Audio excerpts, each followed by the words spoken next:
चल हो जा शुरू।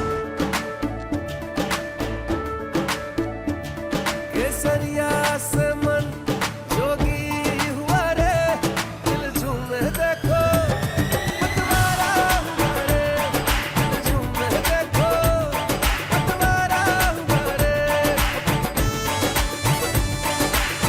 हर पल मनाओ केसरी त्योहार। विमल, बोलो जुबान केसरी। ये नौजवान नौकरी और रोजगार चाहते थे, इन्हें नौकरी और रोजगार नहीं दिया।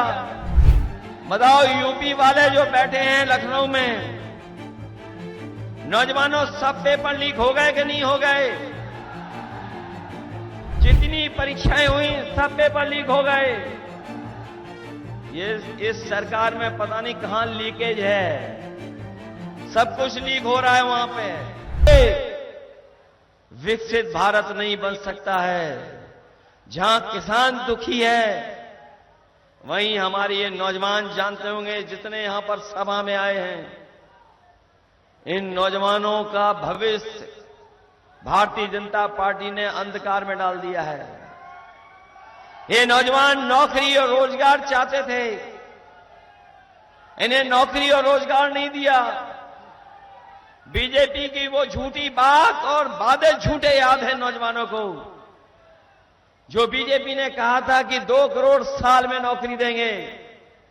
दिल्ली वालों ने अगर कहा कि 2 करोड़ नौकरी देंगे, तो यूपी वालों ने सब परीक्षाओं के पेपर लीक करा दिए।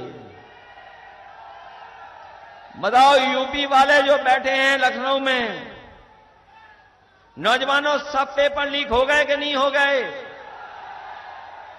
जितनी परीक्षाएं हुई सब पेपर लीक हो गए।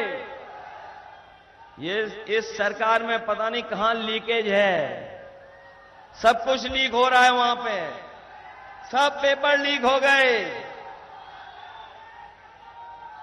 और मैं आप नौजवानों से और पत्रकार साथियों से वो गणित बता करके जा रहा हूं, कई सभाओं में कहा, फिर कहता हूं कि बीजेपी की सरकार ने 60 लाख बच्चों का भविष्य, 60 लाख नौजवानों की उम्मीद पे पानी फेर दिया।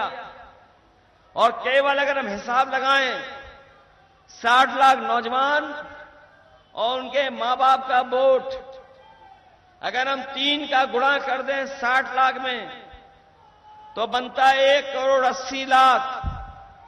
और अगर 1 करोड़ 80 लाख का भाग दे देंगे 80 लोकसभाओं से, तो हर लोकसभा में बीजेपी का 2,25,000 वोट कम हो गया।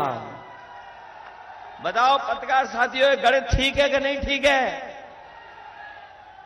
अगर 2,25,000 वोट कम हो गया, तो बताओ भरपाई कहां से करेंगे? नौजवानों, केवल आपकी नौकरी नहीं छीनी इन्होंने, आपका 1/3 जीवन बर्बाद कर दिया, या 1/3 जीवन आपका बर्बाद कर दिया। सोचिए, आपका 1/3 जीवन इन्होंने बर्बाद कर दिया और एक कदम और आगे जा रहे हैं। हमारा नौजवान तैयारी करता था फौज की भर्ती के लिए, दिन रात मेहनत करता था, दौड़ता था, दौड़ लगा करके ट्रेनिंग करता था। लेकिन देखिए आप फौज की भर्ती को क्या कर दिया, अग्निवीर की भर्ती। ये 4 साल की नौकरी कर दी।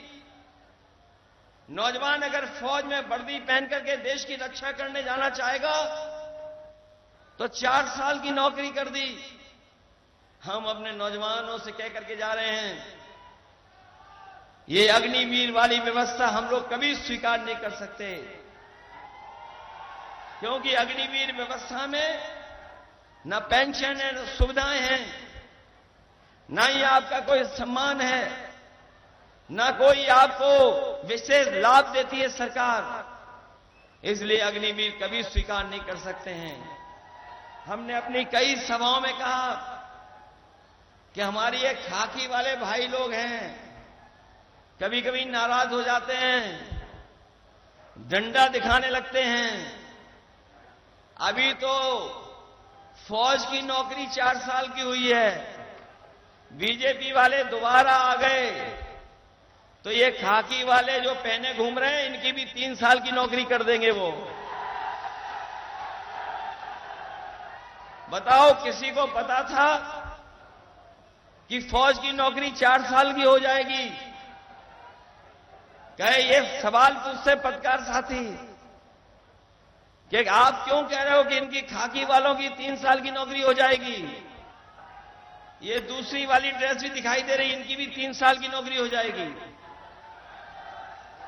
मैंने कहा कि बताओ, अग्निवीर किसी को पता था क्या? किसी को पता नहीं था कि अग्निवीर व्यवस्था लागू हो जाएगी।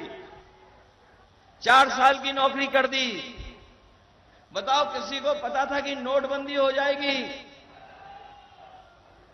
इसीलिए हो सकता है सरकार कोई भी फैसला ले ले, इसलिए सावधान रहिए। मतदान के साथ साथ आपको सावधान भी रहना पड़ेगा, क्योंकि जिन लोगों ने मन की बात की है, उन्होंने कभी संविधान की बात नहीं की।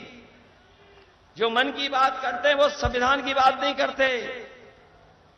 हम लोग संविधान की बात कर करके संविधान को भी बचाना चाहते हैं। ये समुद्र मंथन की तरह कभी समुद्र मंथन हुआ था, ये समुद्र मंथन की तरह संविधान मंथन का चुनाव है। संविधान मंथन का चुनाव है। एक तरफ वो लोग हैं जो संविधान को हटाना चाहते हैं, संविधान को खत्म करना चाहते हैं। हम लोग वो लोग हैं, इंडिया गठबंधन समाजवादी लोग, जो संविधान की रक्षा करना चाहते हैं। बताओ, आप लोग संविधान की रक्षा करना चाहते हो कि नहीं चाहते? ये एक तरफ संविधान के रक्षक लोग और दूसरी तरफ संविधान के भक्षक लोग हैं, जो लोग कहते थे कि उनकी डबल इंजन की सरकार है। इनके बड़े बड़े होर्डिंग देखे आपने? अब होर्डिंग से एक इंजन गायब है। जो बड़े बड़े होर्डिंग लगे हैं उससे एक इंजन गायब है। और दिल्ली वाले जिनके लिए वोट मांग रहे हैं, उनको वो भी होर्डिंग से गायब हैं। जो पार्टी पहले ही गायब कर दे और जब जनता वोट डालेगी तो जो अकेली फोटो होर्डिंग में दिख रही है वो भी गायब हो जाएगी। और आपको याद होगा कि समाजवादियों ने बहुत काम कर करके दिखाया था। समाजवादियों ने जब भी मौका मिला सरकार में रहने का, चाहे सड़क हो, पुल हो, बिजली का इंतजाम हो, हम तो जानते हैं कि आपके विधायक बहुत तेज तर्रार हैं, सबसे ज्यादा सब स्टेशन बनवाए होंगे। और न केवल यहां, आसपास भी सबसे ज्यादा सब स्टेशन बने, सड़कें बनी, अस्पताल का इंतजाम हुआ, इलाज का इंतजाम हुआ, एम्बुलेंस भी चलाई समाजवादियों ने। बीजेपी के लोगों ने एम्बुलेंस खराब कर दी। बताओ, एम्बुलेंस खराब हो गई कि नहीं हो गई? ये 100 नंबर वाली गाड़ी पुलिस को दी थी, जो फोन करने पर आपकी मदद के लिए पहुंच जाए। ये 100 नंबर का 112 कर दिया।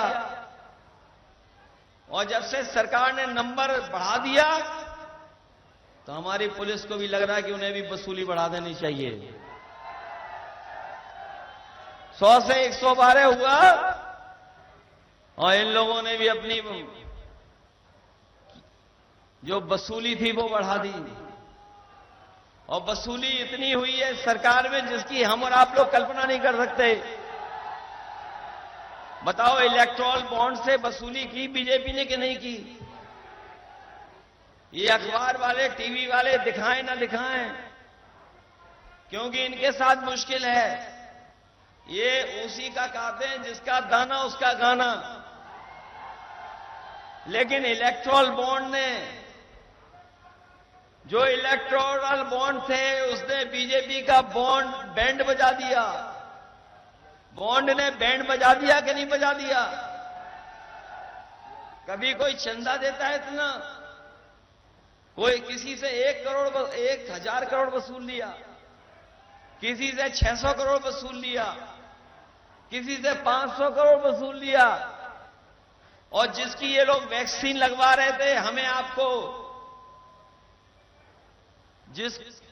जिस कंपनी की हमें और आपको वैक्सीन लगवा रहे थे ये लोग, बताओ उससे भी पैसा वसूल लिया कि नहीं वसूल लिया? कम से कम हमने तो नहीं वैक्सीन लगवाई इनकी, हम बच गए उससे। लेकिन जो वसूली हुई है, ये जो वसूली हुई है, उसी की वजह से ये महंगाई है। अगर कंपनियों से इतनी वसूली नहीं होती तो इतनी महंगाई बाजार में नहीं होती। ये जो इलेक्टोरल बॉन्ड लिए इन्होंने, इलेक्टोरल बॉन्ड लिए हैं, उससे भी इनकी महंगाई बढ़ी है। और पूरे देश का हिसाब किताब लगा लो आप, अगर पूरे देश का हिसाब किताब लगाओगे तो जितने भी भ्रष्टाचारी लोग हैं, जितने भी अपराधी हैं, सब भारतीय जनता पार्टी की गोदाम में चले गए हैं। ये भारतीय जनता पार्टी ने एक गोदाम बनवाई है।